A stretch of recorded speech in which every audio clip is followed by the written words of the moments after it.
ಪತ್ರಿಕಾಗೋಷ್ಠಿಗೆ ಕಪ್ಪು ಬೆಳೆ ಕುಂಠಿತವಾಗಿದ್ದು 2025-26ನೇ ಸಾಲಿನಲ್ಲಿ ರೈತರಿಗೆ ಅನುಕೂಲವಾಗುವಂತೆ ಕಾರ್ಖಾನೆ ಮಾಲೀಕರು ಕಬ್ಬು ಬೆಳೆಗಾರರಿಗೆ ಕಟಾವು ಮತ್ತು ಸಾಗಾಣಿಕೆ ವೆಚ್ಚವನ್ನು ಉಚಿತವಾಗಿ ಕೊಡಬೇಕು. ಕಾರಣ ಏನು ಅಂದ್ರೆ ಕಬ್ಬಿನ ಉತ್ಪಾದನೆ ವೆಚ್ಚ ಹೆಚ್ಚಾಗಿದ್ದು ಕಬ್ಬು ಬೆಳೆಯಲು ರೈತರು ಹಿಂದೇಟು ಹಾಕುತ್ತಿದ್ದು ಮುಂದಿನ ದಿನಗಳಲ್ಲಿ ಕಬ್ಬು ಸಾಗಣೆ ಮಾಡಲು ಕಾರ್ಖಾನೆಗೆ ಸಾಧ್ಯವೇ ಆಗಲಿಲ್ಲ. ಇದನ್ನು ಕಂಡ ಸರ್ಕಾರ ಮತ್ತು ಕಾರ್ಖಾನೆಗಳು ಕೂಡಲೇ ರೈತರಿಗೆ ಅನುಕೂಲವಾಗುವಂತೆ ಕಬ್ಬು ಕಟಾವು ಮತ್ತು ಸಾಗಾಣಿಕೆ ವೆಚ್ಚವನ್ನು ಸರ್ಕಾರ ಅಥವಾ ಕಾರ್ಖಾನೆ ಮಾಲೀಕರೇ ಭರಿಸಿ ಕಬ್ಬು ಬೆಳೆಗಾರರಿಗೆ ಉತ್ತೇಜನ ನೀಡಬೇಕು, ಕಬ್ಬು ಬೆಳೆ ಬೆಳೆಯಲಿಕ್ಕೆ ಎನ್ನುವುದು ನಮ್ಮ ಒಕ್ಕೂಟದ ಆಗ್ರಹ.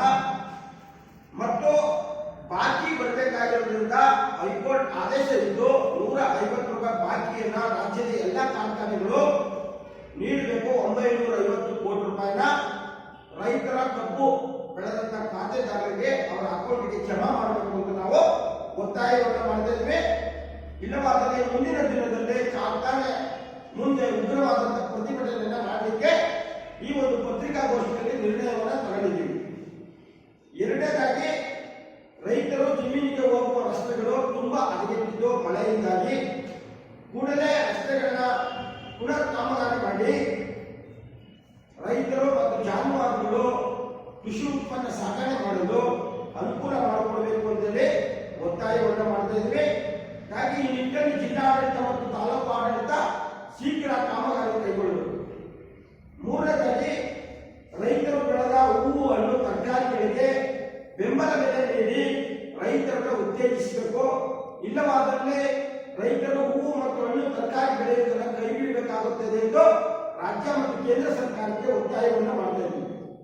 ಹಾಗೂ ನಾಲ್ಕನೇದು ಗ್ರಾಮ ಪಂಚಾಯಿತಿಗಳಲ್ಲಿ ಈ ಸೊತ್ತು ನೀಡಲು ತುಂಬಾ ತೊಂದರೆಯಾಗಿದ್ದು ಮತ್ತು ವಿಳಂಬವಾಗುತ್ತಿದೆ ಮತ್ತು ಗೊಂದಲವಾಗುತ್ತಿದೆ. ಯಾರು ಪಿಡಿಒಗಳು ಏನು ದಾಖಲೆಗಳು ಕೇಳ್ತಾರೆ ಆ ದಾಖಲೆಗಳನ್ನ ನಾವು ಒದಗಿಸಕ್ಕಾಗಲ್ಲ. ನಮ್ಮ ಹತ್ರನೇ ಭೂಮಿ ಅಥವಾ ಸೈಟ್ಗಳಿದ್ದು ಸಹ ಈ ಸೊತ್ತನ್ನ ಕೊಡಲಿಕ್ಕೆ ಸರ್ಕಾರದ ಲಾಗಿನ್ ನಲ್ಲಿ ಒಪ್ಪದಾಗ್ತಿಲ್ಲ ಅಂತೇಳಿ ಗ್ರಾಮ ಪಂಚಾಯಿತಿಯ ಸೆಕ್ರೆಟರಿಗಳು ಮತ್ತು ಪಿಡಿಒಗಳು ಒತ್ತಾಯವನ್ನು ಮಾಡ್ತಾ ಇದ್ದಾರೆ. ಈ ರೀತಿ ಗೊಂದಲ ಸೃಷ್ಟಿಯಾಗಿದ್ದರಿಂದ ಗ್ರಾಮ ಪಂಚಾಯಿತಿ ವ್ಯಾಪ್ತಿಯ ಆಸ್ತಿಗಳನ್ನ ಈ ಸೊತ್ತು ಮಾಡಿಸಲು ರಾಜ್ಯ ಸರ್ಕಾರ ಸರಳೀಕರಣವಾದ ಸೂತ್ರವನ್ನು ಮಾಡಿ ಲಾಗಿನ್ ಓಪನ್ ಮಾಡಬೇಕು ಅಂತೇಳಿ ನಾವು ಒಕ್ಕೂಟದಿಂದ ಒತ್ತಾಯವನ್ನು ಮಾಡ್ತಿದ್ದೇವೆ.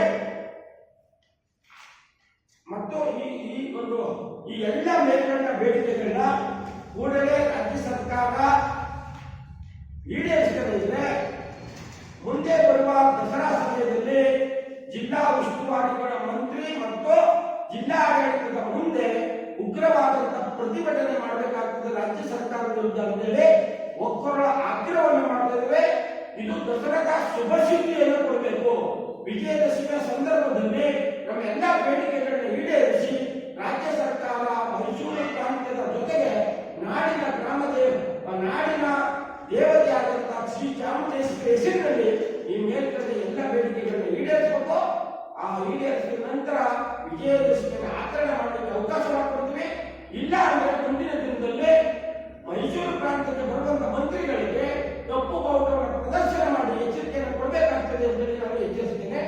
ಈ ಒಂದು ಪತ್ರಿಕಾಗೋಷ್ಠಿಯಲ್ಲಿ ಬನ್ನೂರು ನಾರಾಯಣ್ ಮೈಸೂರು ಜಿಲ್ಲಾಧ್ಯಕ್ಷ ನಾನು ಮತ್ತು ಹತ್ತಳ್ಳಿ ಸ್ವಾಮಿರಾಜ್ ತಾಲೂಕು ಅಧ್ಯಕ್ಷರು, ಬೆಟ್ಟಳ್ಳಿ ಶಿವರಾಮು, ಉನುಗ್ರಳ್ಳಿ ವಿಶ್ವನಾಥ್, ಸೇನೆಪತಳ್ಳಿ ಶಾಂತರಾಜು, ಜಯರಾಮಣ್ಣ, ಕೃಷ್ಣ, ವೆಂಕಟೇಶು ಮತ್ತು ಬೋರಪ್ಪ ಎಲ್ಲರೂ ಕೂಡ ಭಾಗವಹಿಸಿದ್ವಿ. ನಮಸ್ಕಾರ.